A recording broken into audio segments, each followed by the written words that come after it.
Good afternoon to everyone. Let me introduce, for those of you who don't know, my colleagues who are with me. From my left, Melissa DeRosa, who is Secretary to the Governor. To my right, Dr. James Malatras, who's not a real doctor, like the doctors here, but he's still technically a doctor. Runs Empire College. He's done all great policy work for the state for many years. To his right, Gareth Rhodes. He's not a doctor either.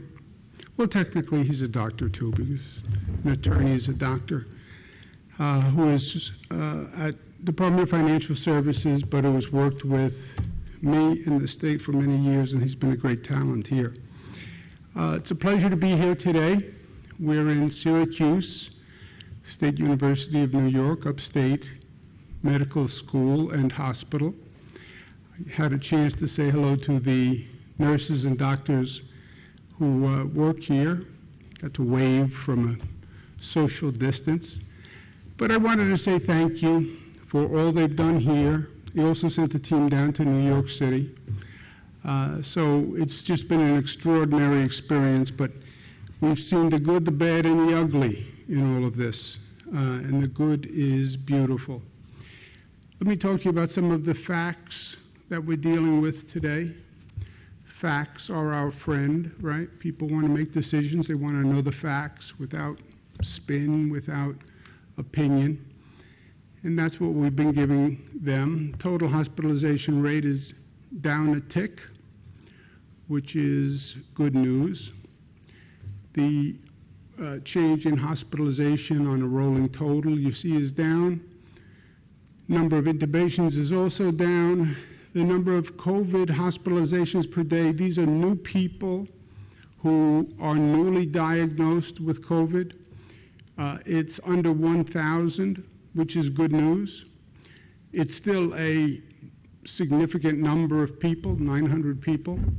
After all of this, we still have 900 new infections yesterday on a 3-day rolling average. But overall, you see the numbers coming down, so that's good news.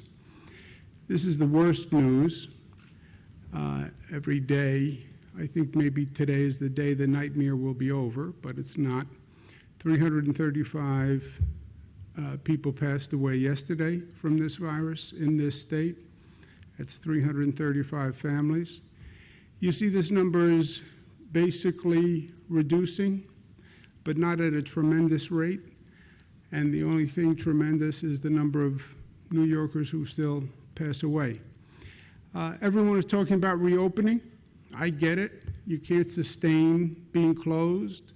The economy can't sustain it. Individual families can't sustain it. We can't sustain it on a personal level. Our children can't sustain it. But we have to, when we talk about reopening, this should not be a political discussion. It shouldn't be a philosophical discussion. It shouldn't be because people are protesting or some people want it, some people don't want it. It is a factual discussion on reopening, right? So let's demystify it a little bit, because in this environment it's becoming rhetorical rather than factual. We want to reopen, but we want to do it without infecting more people or overwhelming the hospital system. We're at Upstate Medical today. Our great fear was the number of people infected would overwhelm the hospital capacity. So that's the balance. Reopen, but don't increase the number of infected people and don't overwhelm the hospital system. Well, then design that system in reopening, right?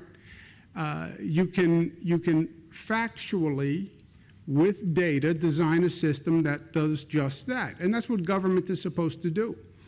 Government is not about spouting political or philosophical opinions. Government is about running services, designing programs that actually work for the people to address the problem. And in this situation, we can actually measure. We have data. We have facts.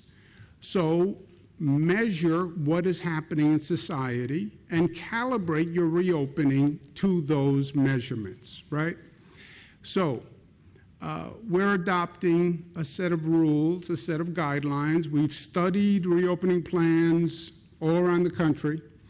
We've spoken to every expert on the globe who's been through this before, and we've come up with factual data points to guide us on reopening.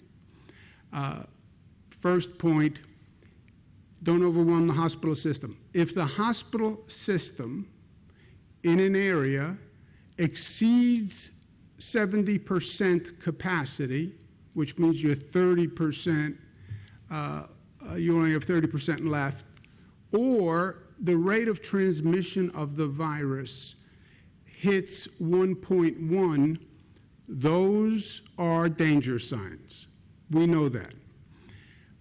Remember, hospital capacity, if you're at 70% on your hospitals, there's a 2-week lag on this virus.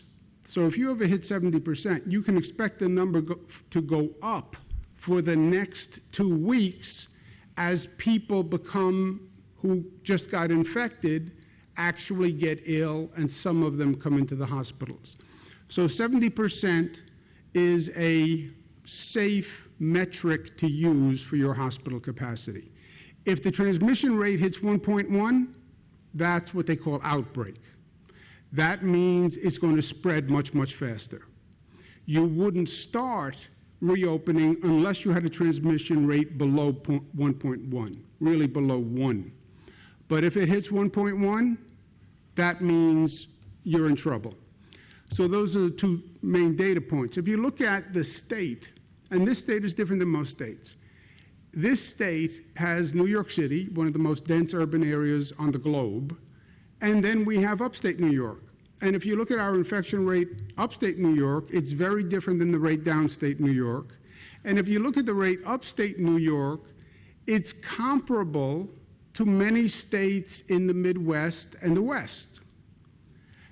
We hear the discussion every day, well, some states are reopening because they don't have that bad a problem. Some of the places in upstate have a problem that's comparable to states in the Midwest or the West. Much, much different than New York City. Okay, then let's come up with data points, factual points of what we have to do to reopen so everyone has the same opening template that we're dealing with. And we have to be smart about this. Again, I know it's emotion, and I know people are feeling emotional, but emotions can't drive a reopening process, right? We're talking about infection rates, we're talking about hospital capacity. Separate the emotion from the logic, and we have to act as our logical selves here. And that's what smart means. Be smart about it. Don't be emotional, don't be political, don't get pushed politically into a situation. Protesters are in front of the Capitol, we better reopen. No, I'm not going to do that. That's not how we make decisions. The first point is CDC set guidelines as to reopening for states. We think those CDC guidelines make sense, which is you have to have a 14-day decline in the number of hospitalizations before you go forward. Second, identify industries that you can start reopening that will bring people back to work, get the economy going, but you know you can do the appropriate precautions and social distancing. So in phase one, we're talking about the construction and manufacturing industry, right? Those are two industries that employ a lot of people, but we believe you can put the right precautions in place and learn the lessons from where we have been. And say to those businesses, this is not just about government, say to the businesses, tell us how you are going to incorporate the lessons that we just learned. How do you incorporate social distancing? How do you incorporate fewer people in a space so you reduce density? How do you have the right PPE? How are you going to monitor? Are you going to take temperatures of everyone who walks in? That's for businesses to decide also. Separate point, make sure you don't have what we call attractive nuisances, not really the right use of the term. Attractive nuisance is a legal term, but an attractive nuisance in this context, you open up a facility or an attraction that could bring people from outside the region to you. You have all this pent-up demand in the whole tri-state region. Make sure you don't open up something that's going to bring hundreds of people from the outside in. What business precautions will those individual businesses take? Watch the healthcare capacity. Your healthcare system cannot go over 70% capacity. Again, there's a 2-week lag. If you're at 70%, bells should go off. Don't go over 70% in your ICU beds. Many of the people who come in with COVID need an ICU bed because it's a respiratory illness. As a matter of fact, almost at the heat of this, almost every bed in a hospital turned into an ICU bed. That's why we needed the ventilators, because these people who get seriously ill with COVID need that level of care. Remember, you have a flu season coming up in the fall, and the number of hospitalizations normally goes up in the flu season. So anticipate that. Stockpile the equipment. We learned a lot of painful lessons here. One is you have to have the PPE, you have to have the masks, you have to have the gown. There's an international demand on it. So make sure we have a stockpile or reserve of the PPE. We have to have testing. How many tests? Dr. Birx recommends 30 per 1,000 people. Different people have different numerical percentages, but I think we start with that. Do we have enough testing sites? How long does it take to turn around a test? And then are we advertising to people, this is where you go and this is what you do to get a test if you think you may be infected? The whole thing with keeping that infection rate down is find a person early who is infected, let them know it, and then trace and then isolate. Do we have a tracing system in place? Mayor Bloomberg is helping us organize this. It's never been done before. Nobody ever heard of tracing to this extent. But tracing is, once a person says they're positive, you trace their contacts back, you notify people, you test people. That's a whole different operation. The current recommendation is you need at least 30 tracers per 100,000 people. So we have to have that in place. You have to have isolation facilities in place. Isolation facilities are when someone gets sick, you know they're positive, and they don't want to go home to quarantine, because if they go home, they could infect their family, which is what's happening now, a lot of these new cases. So we have to have a facility where somebody who is positive can quarantine for the 2 weeks without going home, and we have to identify them now. We have to coordinate regionally, the schools, transportation network, testing, tracing. This all has to be coordinated on a multi-county effort. We have to reimagine telemedicine, reimagine teleeducation. We have to have a regional control room that is monitoring all these indicators and gives us the danger sign if we get over 70% capacity, if the infection rate pops up. We have to have one central source that's monitoring all these dials that hits the danger button so you could actually slow down the reopening. And then we have to protect and respect essential workers, which I'll talk about in a moment. On businesses, they have to have social distancing, continued testing, ongoing monitoring protocols. That's all part of the new normal, and businesses are going to have to do that if they want to reopen. They're going to have to adopt the federal and the state guidelines on this issue. Today we're announcing an advisory board that is made up of statewide business leaders, academic leaders, civic leaders, who's advising us on just this, and they have been for weeks, and I want to thank them very much. Manufacturing construction as the first phase. Businesses, that's 46,000 jobs in a place like Central New York, so it's a major employer. And these are businesses that can adopt to the new normal in terms of their employees, in terms of the places of business, and in terms of the processes that they put in place. On the healthcare capacity, again, we just lived this. We cannot be in a situation where 70% capacity is exceeded. You need at least that 30% buffer on hospital beds, and you need 30% of your ICU beds available if that number starts to tick up. In terms of testing, we have to have the testing regimen in place, and we have to prioritize the people who get tested. Symptomatic people, individuals who came in contact with a symptomatic person, and frontline and essential workers. They do have a higher rate of infection because they're putting themselves in harm's way, and we want to make sure they have the testing so we have an early alert system. You have to have the right number of sites. Testing won't work if it's impossible to get. Testing won't work if it's too hard to get. So you have to have the right number of sites for the area that you're dealing with. The advertising is very important. It has to be available, but people have to know it's available. And they have to know what the symptoms are that would have them go get tested. Because again, this is about people understanding it and people buying into it. This is not government orders. This is people get it, they know the facts, they know what they're supposed to do, and they do it because they have been, we've communicated successfully the circumstances and the facts. But you need that testing, and you need it to trace the contacts. Otherwise, you see that infection rate increase. On the tracing, the estimate is 30 tracers for every 100,000 people. So that's a data point. That's what it means to have tracing in place.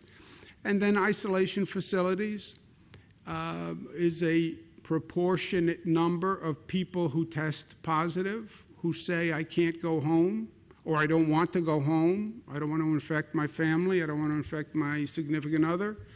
I have enough issues without having to explain how I infected my significant other with COVID, which is a valid point. So isolation facilities available for those people. And then the regional control room, where you're monitoring all of those metrics. You're monitoring hospital capacity, the rate of infection, the PPE burn rate, how businesses are complying, and it has an emergency switch that we can throw if any one of those indicators are problematic. Because remember, we have gone through hell and back over the past 60 or so days. What we've done has been tremendous, really tremendous. And what people have done, what the American people have done, what New Yorkers have done, has been to save lives, literally. But we have to remain vigilant. This is not over. I know as much as we want it to be over, it's not over. And we have to respect what we accomplished here. When they started this, the projections for this state were 120,000 New Yorkers would be infected and hospitalized. Only 20,000 were infected and hospitalized. How could they be so wrong? They weren't wrong. We changed reality. The differential, the variance, is what we did. It's the close down, it's wearing masks, it's all of that. We reduced the rate. We so-called flattened the curve, well, that meant 100,000 fewer New Yorkers didn't get seriously ill, didn't go into a hospital, didn't overwhelm the hospital system, and a percentage of those people who got seriously ill would have passed away. So we literally saved lives. We can't now negate everything that we accomplished. We have to do the opposite. We have to take this experience, and we have to learn and grow from the experience, and we have to build back better than before. As a society and as a community, we need better systems. This exposed a lot of issues, fundamental issues. We have to do a better job on teleeducation, remote learning. Sounds great. But you have to have all the equipment, people have to be trained, and teachers have to be trained. We jumped into it. We have to do a better job. We have to do a better job on telemedicine. Not everybody has to show up at the doctor's office. You can do a better job. We have to do a better job on our basic public health system. I mean, when you look back, the virus was in China last November and December. Last November and December. Why didn't someone suspect, well, maybe the virus gets on a plane last November, December, and lands in the United States the next day, right? Everybody talks about global interconnection and how fast you can. Everybody knows there's a virus in China last November, December. China says, don't worry, we're taking care of it. Yeah, but all you need is one person to get on a plane. As it happened, one person got on a plane and went from China to Europe, and then it went from Europe to New York. The flights from China basically go to the West Coast. The flights from Europe basically go to the East Coast. We got it through Europe. But where was the whole international health community? Where was the whole national host of experts, the WHO, the NIH, the CDC, that whole alphabet soup of agencies? Where was everyone? Where was the intelligence community with the briefings saying this is in China and they have something called an airplane and you can get on an airplane and you can come to the United States? Governors don't do global pandemics, right?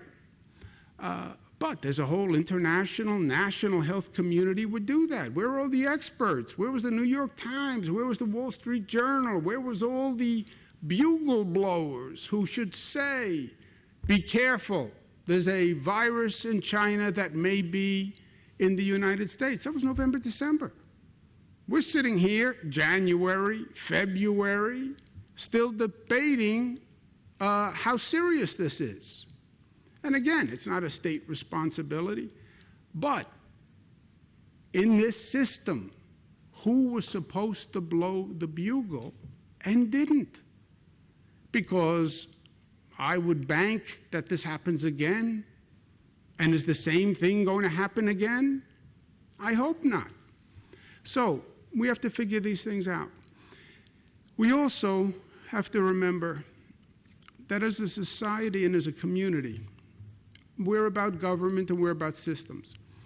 But even more, we are about values. What makes us who we are our values. And that's my last point, which is point number 12, protect and respect the essential workers. I had two nightmares when this started. One, that I would put out directives on what we need to do, and 19 million New Yorkers would say, I haven't been convinced, I'm not going to do this. Because look at what the directives were. We're going to close down every business. You have to stay in your home. I mean, the most disruptive government policies put in place, I can't even remember the last time. I can't even see in the history books the last time government was more disruptive to individual life. No businesses, everybody stays home. No schools. What happens if New Yorkers said, we're not doing that. We're not doing that. It's too much. It's an overreaction. It's political. Because everything's political nowadays, right? So easy to say, well, that's just political. That was a fear. Because if New Yorkers did that, governmentally, had no ability to enforce 19 million people staying in their homes. That's why the communication was so important. Give them the facts, give them the facts, give them the facts, so they understand why. That worked. Second nightmare was, what if the essential workers don't show up? You have to have food, you have to have transportation, the lights have to be on, someone has to pick up the garbage, the hospitals have to run. What if the essential workers said, I'm not showing up? You communicated so effectively the fear of the virus that the essential workers say, yeah, if everybody's staying home, I'm staying home too. That could have happened. I went through the HIV virus. When HIV started, people were petrified. Nobody knew what it was. Nobody knew how it lived, how it was transferred, how long it lived. People were petrified. Nobody wanted to go near it. What happens if the essential workers here said, I'm not going to show up to run the bus. You don't pay me enough to put my life in danger. I'm not doing it. They showed up. They showed up. I just finished communicating how dangerous this was to convince 19 million people to stay home and close schools and close businesses, and the essential workers still showed up. That is a value. They didn't show up for a paycheck. They didn't show up because government asked them to show up. They didn't show up because their employer said, I need you to show up. They showed up out of their values and out of their honor and out of their dignity. That's why they showed up. My grandfather, people know my father in this state, my grandfather, little Italian immigrant, Andrea Cuomo, named for him, no education, ditch digger, came here, the classic immigrant story, winds up having a little grocery store in South Jamaica, Queens, poor community. And during the Depression, he almost lost the store, and he loved to tell the story. Why did he almost lose the store? Well, it was the Depression and the finances. No, because he gave away food during the Depression, because he wouldn't let anyone be hungry. So a family would come in, nobody had money, it was the Depression, and he would give them food. And he was giving away so much food that he had problems paying his bills. Gave him a lot of stress, wound up having a heart attack as a young person. But no one told him to do that. That was just his values. And I would ask him about it afterwards. I said, Grandpa, why would you? He said, what am I going to do, let them go hungry?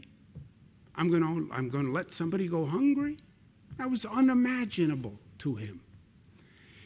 He was an essential worker. Nobody called him an essential worker, but he was an essential worker. And that's what people are doing day in and day out here. The person who delivers the groceries, the person who's driving the bus, the person who's driving the subway, the nurses, the doctors, the orderlies, all these people who are showing up every day. Not because of the check. They could stay home too and file for unemployment. No, they're doing it out of their sense of honor and their sense of dignity and their sense of pride. This is their mission, this is their role. They're New Yorkers, they're Americans, and they're going to show up. The police officers, the firefighters. I mean, everyone's petrified. You're going to be a police officer? You're going to pull people over in a car? You're going to go into a house for a domestic disturbance? Wrestle with somebody in the house? You don't know who it is? That's what they do. That's their job. That's why I wanted to thank the healthcare workers. And everybody thanks the healthcare workers. But it's not just the healthcare workers. It's all the people who've been out there all this time, making sure everyone else could stay home. They have higher infection rates. They're getting paid a minimal amount of money. They have families at home too that are suffering. But they're getting up every day and they're doing their job. So as we talk about reopening, protect and respect the essential workers. They need testing, they need equipment, they're putting their lives on the line. Protect and respect the essential workers. Public transportation, we've kept running because they need it to get to work. That's why public transportation continued. We talked early on about closing down public transportation. They said, forget it. That's how the nurses are getting to work. That's how the orderlies are getting to work. Nobody will be in a hospital. Nobody will be there to deliver the food. Nobody will be in the power plant to keep the lights on. Nobody will be at the telecommunications department. Public transportation is vital for them. Well, then make sure public transportation is safe and disinfected. The New York Daily News ran a story today on the public transportation in New York City. And their front page is a picture of a subway car filled with homeless people and their belongings. Respect the essential workers. That is disgusting, what is happening on those subway cars. It's disrespectful to the essential workers who need to ride the subway system. Upstate New York need to ride the buses to get to work. They deserve better, and they will have better. We have to have a public transportation system that is clean, where the trains are disinfected. You have homeless people on trains. It's not even safe for the homeless people to be on trains. No face masks. You have this whole outbreak. We're concerned about homeless people, so we let them stay on the trains without protection in this epidemic of the COVID virus? No, we have to do better than that, and we will. And we will learn from this, and we'll be better from this, because we are New York tough. And tough means not just tough, because tough is easy. It's smart, and it's disciplined, and it's unified, and it's loving. And that's who we are, and that's what we are. And that's why we got through this as well as we have thus far together, because of our values, because of our respect, our dignity, our mutuality, our love for one another, our willing to sacrifice, and because we're fortunate where we have many, many heroes in our midst, not because they have medals on their uniforms, but because they have honor in their souls, and they have strength in their character, and they have dignity and pride in themselves, and because they show up every day, to make sure everyone is protected. And they have to be at the top of the list. They're going to be at the top of the list in the next iteration of whatever this is. They're going to be at the top of the list at the Golden Gate. But they deserve our respect and protection here, and they're going to get it. Questions?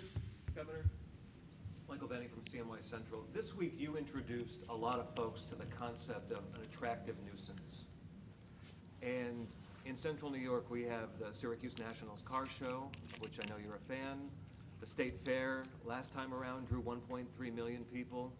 Our lakeside towns, when you think about summer, Central New York in the summer, in my estimation, is an attractive nuisance. How can these things go on? Yeah, it breaks my heart, but they can't, unless it's done statewide, and unless it's done not just statewide, but with our neighboring states. We had a situation in Connecticut where they had certain things open that we didn't have open. They had waterside parks, just what you mentioned. And Connecticut called and said, I have all New York license plates in my parking lot. People will get in the car and drive several hours to go somewhere. Look, if you opened the State Fair this year, you'd have the highest attendance we ever had. That I can guarantee you. But it wouldn't be good. Everything is about reducing density. So it would have to be statewide. Parks, beaches, waterside attractions, that would have to be statewide, or whatever region did it without the others, you would have a massive infusion of people from everywhere. And that's then density, and density is the problem. So that's a no. That is a no, unless it was done statewide in collaboration with the other neighboring states, right? We do almost everything together with Connecticut and New Jersey, or at least we know what they're doing and the consequences of what they're doing. But can you open the state fair unless the entire state is at a point where it's opened? I don't believe so. Governor, the unemployment system is still a mess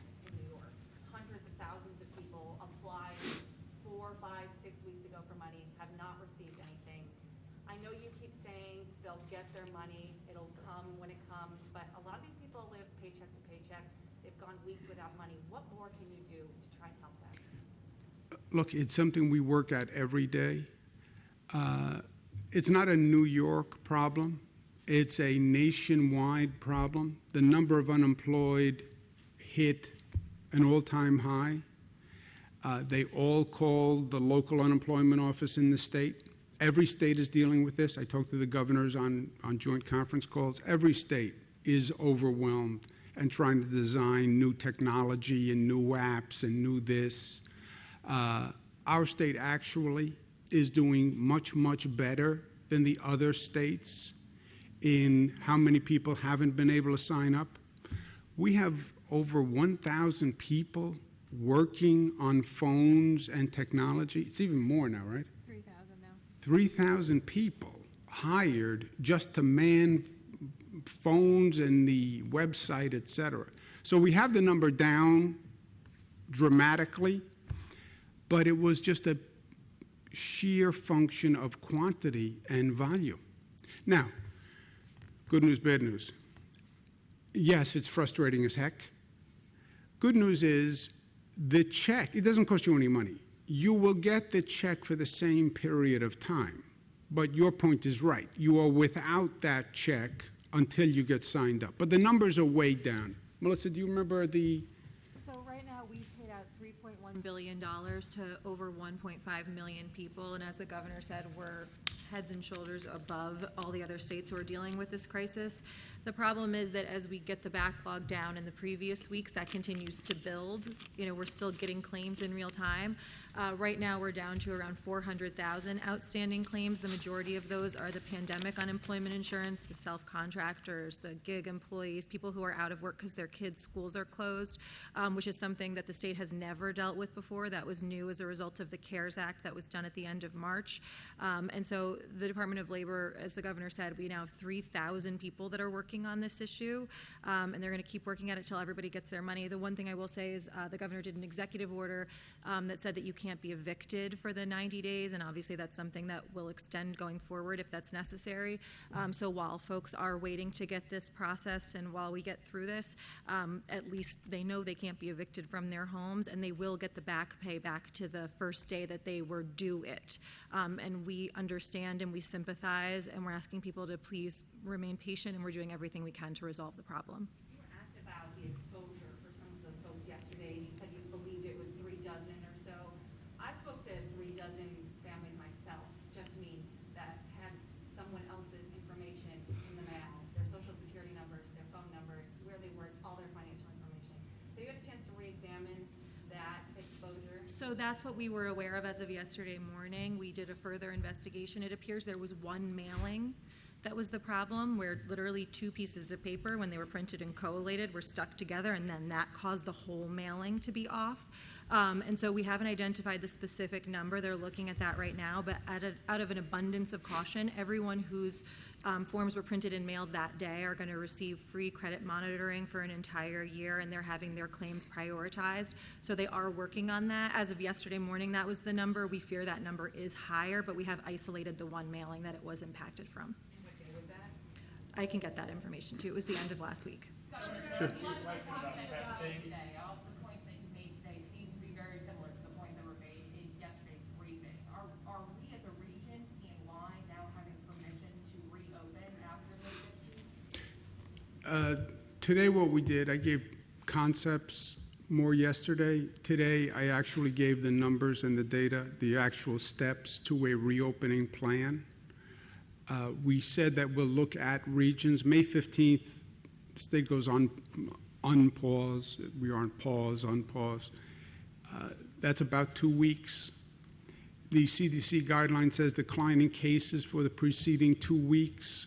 So if we see the cases continuing to go down, we get to November 15th, we'll have met CDC guidelines in some parts of the state, not New York City, not downstate, unless a miracle happens, please, please. But so then you'd have regions which would meet the CDC guidelines, like some of the other states have met CDC guidelines. They could then plan a reopening. The question will be, what is a reopening plan? Right, everybody's talking about reopening. I'm going to have a reopening plan. What is a reopening plan? There was no such thing as a reopening plan. Nobody's done it before. So we went back, we studied every reopening plan, spoke to every international expert who went through this epidemic wave, second wave, flu season, and actually came up with 12 steps which are a reopening plan with metrics, with data. Here are the numbers, and this is what has to be in place to reopen. And regions that in 2 weeks have reduced rates by the CDC guidelines, these would be the reopening plans that we have to have in place. They're regional, which means those counties would have to coordinate on the county responsibilities. The state has to coordinate certain responsibilities. The federal government has responsibilities here. They're providing supplies for the testing because the testing has been a big problem. So this is the probably most specific reopening plan with data that I have seen, and I've went through many of these.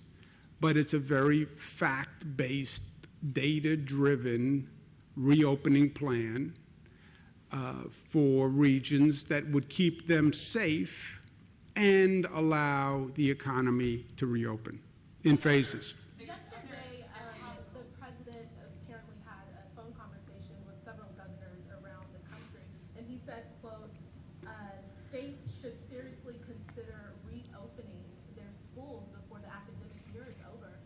What is your stance on that? Also, were you on that call? I was on that call. He's talking to states. When you talk to the governors, you have 50 governors, you have 50 different situations, right? You have some states that have a de minimis problem, and then you have me on the phone who has the worst problem in the country. So some states are reopening. If a state is reopening, then it would make sense for some states to reopen schools. I don't know how you really reopen businesses statewide without reopening schools, right? Because schools, primarily, they educate our children. As a practical matter, many people go to work because their kids are in school. If the kids are not in school, now you have a child care issue. So for those states, that makes sense. We're going to have a decision on schools. We have all schools in the state closed. We'll have a decision the end of this week what we're going to do on schools and then on summer schools. Governor, on a related note, this hospital sits across the street from Syracuse University. Students want to know if classes will return on campus this upcoming fall. When and how do you expect to allow for private universities like Syracuse to reopen? What phase of your plan? And what does the new reality for college students look like in terms of social distancing and events on campus this fall? Can't tell you what September looks like. I could guess, but the guess doesn't help anything. We have to see where we are. I have a college student at home who was supposed to graduate this year, and she's taking her courses remotely. They don't plan any graduation. They don't plan any ceremony. So we'd have to figure out September before we get there, but we have a long way between here and September. The opening of private universities, would they be able to open as the SUNY schools do as well, or at the same time? Whatever rules would apply to SUNY, I would imagine apply to private schools, unless, private school can always make their own decisions. Hospitals like Glens Falls Hospital that say they haven't received guidance from the Department of Health in regards to resuming elective surgeries. What do you have to say to that? Are they going to receive guidance? Glens Falls? Nope, because they're in the Capital District. And other hospitals? Yeah, when we were in the midst of this, we were worried about the hospital capacity, so we did a couple of things. We mandated that every hospital add 50% capacity. So we went from 50,000 beds in our system, about 53,000, to about 75,000 beds. We were looking at a projection of 120,000 hospital beds needed. We only had 50. We went to 75 with the 50% additional. And then we said no elective surgery, so you don't fill those beds with elective surgery that can be postponed. Elective, by definition, is not life-threatening. Some regions of the state where the numbers have come down, you can allow elective surgery again in those hospitals because you don't have a capacity issue. Some parts of the state, we still worry about a capacity issue, and we don't want to wind up in a situation where hospitals say we can't take any COVID patients because we have beds filled with elective surgery. But it depends on the region you are in upstate New York. But Dr. Malatras knows this better than I do. As the governor said, it depends on the region. Today, there will be some guidance going out for those regions that can resume elective surgery that the governor announced last week, particularly prioritizing key surgeries that were put off for several weeks. That should be coming today. So hospitals, specifically, you said no, so Glens Falls will not be receiving any guidance? Capital District region still has a capacity issue. Western New York has a capacity issue. Central New York, I don't know. Do you know? Central New York will have guidance because they've fallen under the capacity threshold. So all the regions will be notified if you're above the threshold, below the threshold, and then receive guidance based upon where they sit right now in relation to what the number of COVID cases they do have in their regions. So Central New York, he's saying, can resume elective surgery because their capacity number is lower. The number of cases they have is lower. Western New York, Capital District, that's not the case.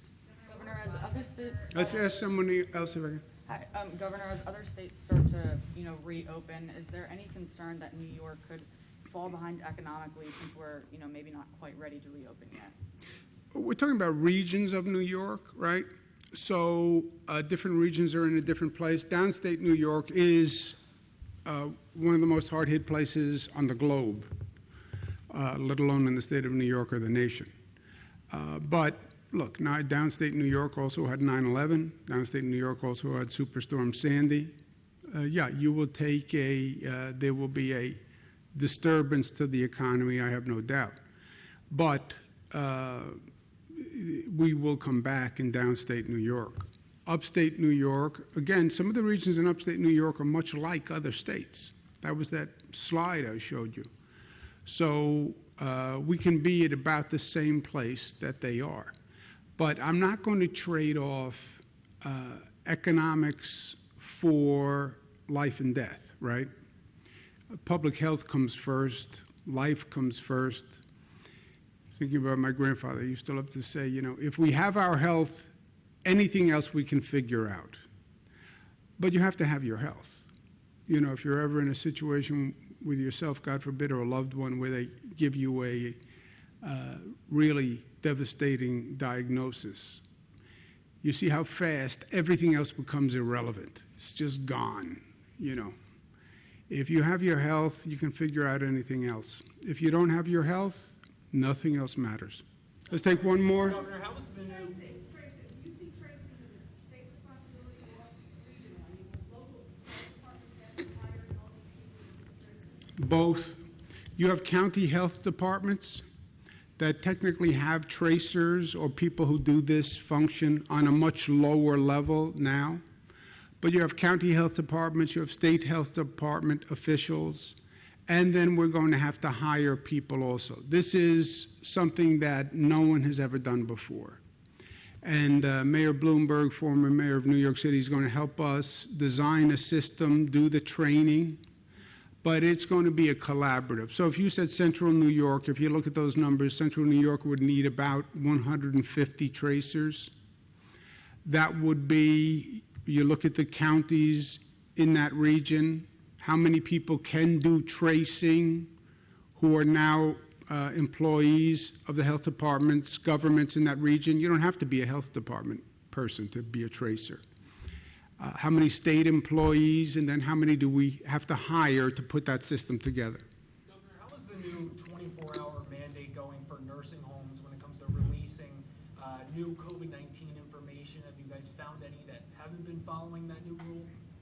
I don't believe we found any. We haven't had any complaints I'm sure, there are 600 nursing homes, so I'm sure there are complaints out there that I haven't heard, but normally when you have a significant number, I hear about it, and I haven't heard anything about it. As a follow-up to that, we've been inundated with calls from our viewers about nursing homes and just lack of transparency. I've been in touch with the AG's office, and obviously they're investigating. They can't really delve into details about that. What would you tell our viewers and just the people who are fearing for their loved ones who have no clue what's going on inside of the nursing home?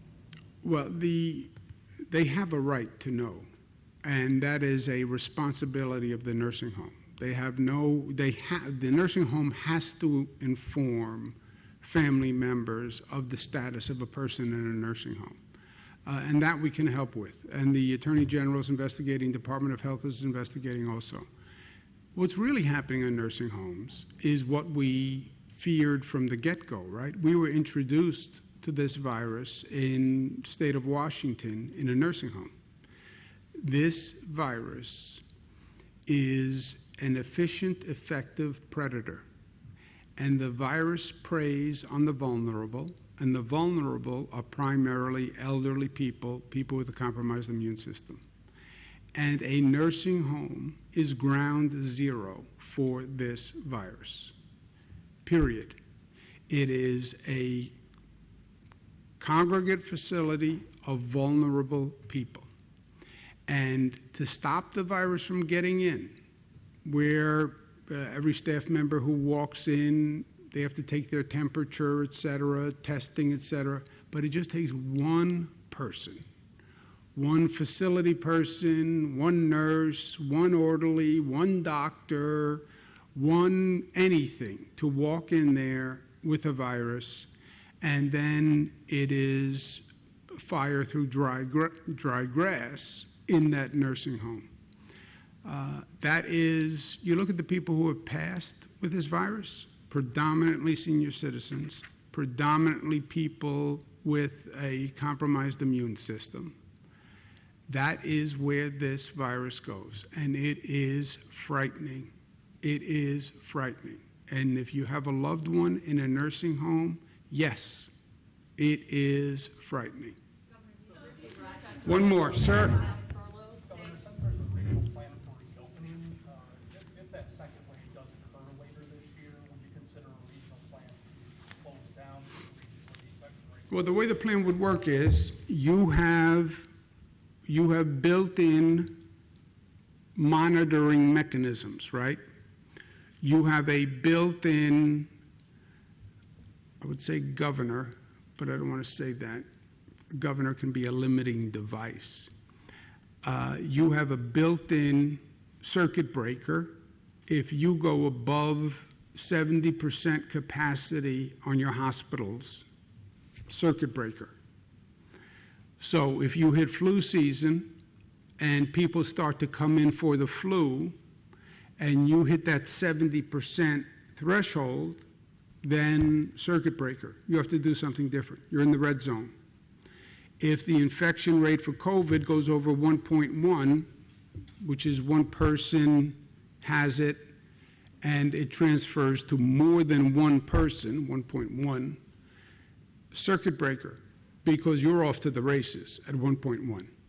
That is what they call outbreak status. We're down by like 0.8 now. So it's a tight margin of error, 0.8 to 1.1. But those would be two built-in circuit breakers. And they are afraid of the flu season for two reasons. The flu season takes up hospital capacity. The flu season takes up testing capacity. We're working to get all these labs to do COVID testing. Well, what do the labs normally do? They do all the flu testing. Seasonal, but they do all the flu testing. Well, if you have all the labs doing COVID testing, what happens when flu season comes? You're going to have to reduce the number of COVID tests. So they are worried about the flu season. And then if you get to a flu season and you start to feel achy and you're sneezing and you're coughing, you're going to say, oh, either I have the flu or I have COVID. And having the flu is one thing. having COVID is something else, you're going to run to the emergency room. And now they worry about hospital capacity again. That's just with the flu season. That's without the so-called second wave. What they're worried about with the second wave is, you look at the 1918 pandemic, flu pandemic, it came in waves. The first one, and then the virus mutated and came back stronger. So could the virus mutate and come back stronger? Maybe. That's what the second wave is. That's why I say it's so important when we're doing the retrospective here. What happens next time China says, I have a flu, I have a virus, or South Korea says, I have a virus?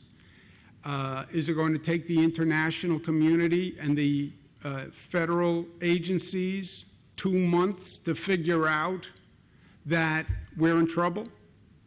You know, I think the attitude has to be a virus anywhere is a virus everywhere. That's the only safe operating principle, right? Well, it was in China on Monday. It could be here today. Well, we're not so sure, we don't know. Yeah, but it could be, right? So, but that's the second wave they're afraid of, and then the flu. I have to go back to Albany. Thank you very much, guys. Thank you. On buy-in about schools, how do you get Our buy-in? university is an attractive nuisance. How do you get buy-in from parents after the decision That will be comes? governing on, well, the parents will follow facts because parents are worried about the safety and health of their child. The state emergency powers govern over the 700 school districts. So whatever we do will be binding on the school districts. Are universities an attractive nuisance? No, In terms of-